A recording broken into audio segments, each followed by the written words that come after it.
Assalamualaikum warahmatullahi wabarakatuh. Kami dari kelompok 7 eh, akan menjelaskan cara kerja alat yang kami ciptakan, yaitu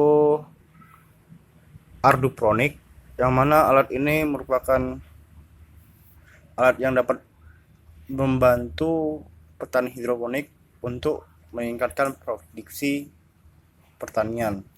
Jadi saya berharap di sini alat ini bisa membantu para petani ya. Nah, ini dia alatnya. Di dalam box ini udah terdapat beberapa rangkaian yang sudah kami susun sesuai dengan rancangan yang sudah kami buat. Lalu di sini ada motor pompa air. Pompa air ini digunakan untuk menyalurkan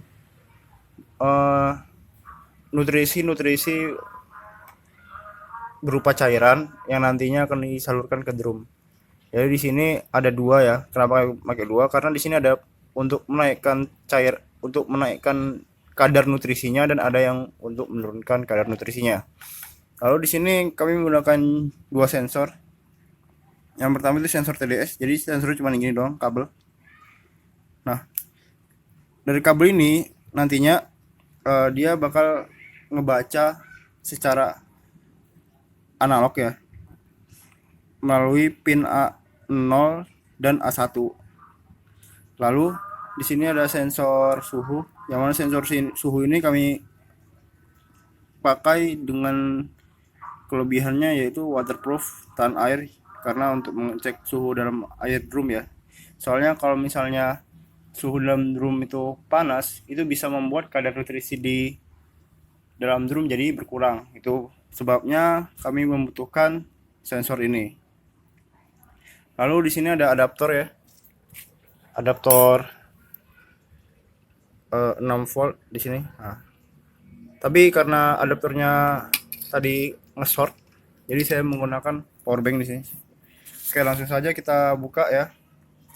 Nah, di dalam box ini sudah ada rangkaiannya. Jadi di sini saya akan menjelaskan lagi. Ini saya menggunakan Arduino Uno V3. Lalu di sini ada kontak relay 2 channel. Di sini ada SD card ya, tutup sama rangkaiannya. Lalu di bawahnya itu ada Bluetooth tersembunyi di bawahnya Arduino. Langsung saja saya akan nyalakan rangkaiannya. Oke, alatnya sudah nyala ya. Itu LED dari Bluetoothnya kedip-kedip karena belum terkoneksi. Lalu relaynya juga sudah nyala. Langsung saja kita sambungkan baterainya, baterai 9 volt ini. Saya menggunakan baterai 9 volt karena tegangan dari Arduino nya tidak kuat ya. Jadi kalau misalnya memanfaatkan tegangan dari Arduino, itu membuat relaynya nggak bisa aktif, Bluetoothnya jadi diskoneksi, dan motor tidak nyala. Di sini saya sudah nyediain 3 buah percobaan, yang mana satu ini memiliki kadar nutrisi yang sedang, yang merah ini memiliki kadar nutrisi yang cukup tinggi. Lalu ini adalah air biasa, air putih biasa. Di sini saya juga ada alat ukurnya ya, namanya TDS meter.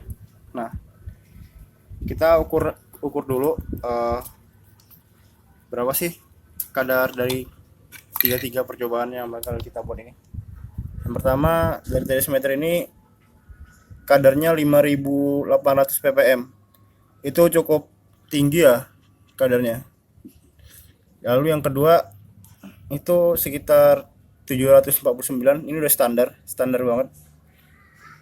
Terus yang ketiga memiliki kadar cuman 20 ppm karena ini air putih ya. Oke, selanjutnya kita akan ngebuka aplikasinya. Oke, di sini sudah ada aplikasinya yang namanya Hydroponic. Langsung kita klik. Nah, ini tampilan awalnya, Bluetooth tidak terhubung. Kita kondisikan dulu. Nah, langsung saja kita klik icon pada Bluetooth, maka dia akan tersambungkan ke channel apa aja yang bakal disambung untuk terkoneksi. Jadi klik HC05, maka tulisannya Bluetooth sudah tersambung. Nah, di sini ada notice untuk peringatan aja, kalau misalnya nggak bisa koneksi, Anda tidak akan bisa membuka tombol home. Nah, di sini ada beberapa kesalahan ya, mungkin. Oke, langsung kita tekan tombol home. Nah, ini udah masuk ke screen 2-nya. Screen 2 ini merupakan tempat untuk mengontrol motor DC atau pompa airnya ya. Dan di sini ada tulisan monitor suhu air atau TS. Di sini juga ada notice kalau misalnya kita ngeklik terlalu cepat, itu bisa ngebuat respon pada aplikasi ini jadi lambat dan bisa jadi koneksi Bluetooth bakal terputus. Kalau bisa untuk mencet tombolnya itu perlahan-lahan, maksudnya pelan-pelan, nggak tergesa-gesa. Jika tergesa-gesa ya itu rangkaian koneksi ke Bluetoothnya itu bakal terputus. Ini tombol Bluetoothnya ya. Kalau kita pencet, dia bakal balik lagi ke screen pertama. Oke, selanjutnya kita aktifkan dulu motornya. Ini motor satunya. Motor satu nyala. Nah, karena motor satu nyala ini, maka relay di sini juga bakal mati ya indikatornya. Yang nyala cuma satu dan motor sudah nyala. Yang nyala itu nih, motornya sudah aktif.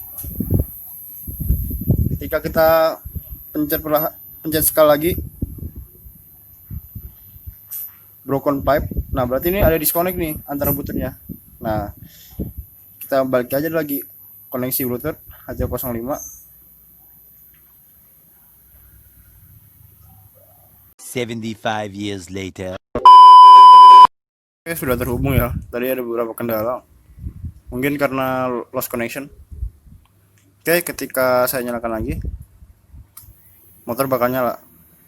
Nah, ketika saya tekan lagi, motor bakal mati. Ya seperti itulah.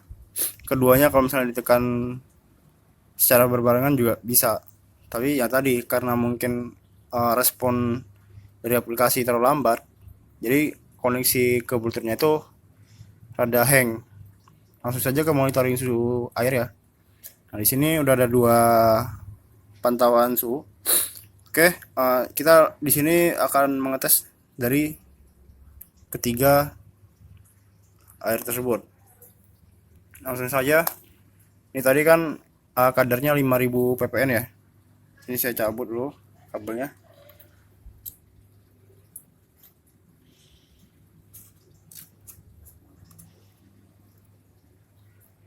Oke. Ketika saya celupkan, maka dia ngebacanya 800. Itu memiliki plus minus ya di sini sensornya. Itu kisah kalau misalnya lebih dari kadar 1000 ppm itu ada range-nya. Jadi kemungkinan 900 itu udah max sekali untuk mendeteksi kadar ppm-nya. Lalu kita pasang juga sensor suhunya.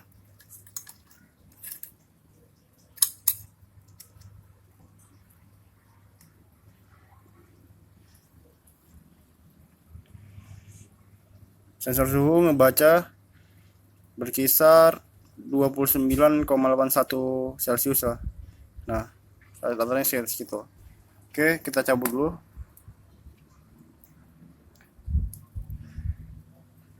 Nah, di percobaan kedua kita menggunakan percobaan kedua ini ya, memiliki kadar sekitar 700-an tadi. Kita celupin. Nah, dia ngebacanya di aplikasi ini berkisar 520 sampai 518 sampai 520 ya. Itu kalau misalnya plus minusnya sih mungkin kalau misalnya ukuran aslinya 700, di sini minusnya 200, hitungannya gitulah. Tapi kalau misalnya 1000, misalnya lebih dari 1000 dikurang 200 jadi 800 kan, itu yang kayak tadi. Nah itu mungkin uh, range ketepatan dari sensor yang membaca. Kemudian di sini kita coba lagi untuk air biasa ya, air putih biasa. Di sini saya taruh. Nah, ketika saya masukkan lagi dan kita baca, di sini memberikan indikasi kalau misalnya ppn yang dibaca itu berkisar 18, sedangkan tadi yang kita baca 10.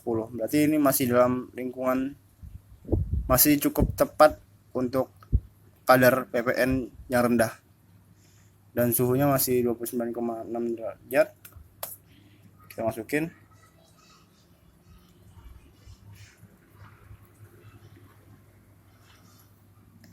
Sensor mulai ngebaca dan suhunya naik 29,44, ya sekitar segitulah.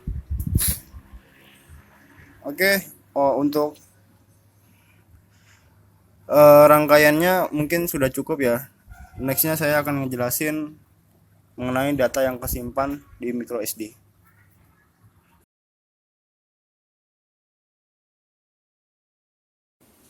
Oke, di sini saya akan menjelaskan hasil dari rekapan data Pardupronic. Di sini kan saya menggunakan microSD tuh. Nah, yang didapat dari data tersebut itu berupa program text box. Jadi di sini kita bisa tahu kapan si motor itu aktifnya kapan. Nah, bisa tahu nih data-datanya. Udah berapa kali kita nyalain motor itu. Kadang bisa tahu ada error di situ. Nah, di sinilah di text box ini. Jadi di text box ini ada hasilnya nih. Nah, ini hasilnya nih, ini yang ini ya, testing 1 2 3 ini percobaan pertama saya. Terus on off itu percobaan, lalu saya ubah ke dalam bentuk kalimat ini. Motor plus pH aktif plus pH mati. Nah, ini ngejelasin kalau misalnya motor sedang aktif atau mati.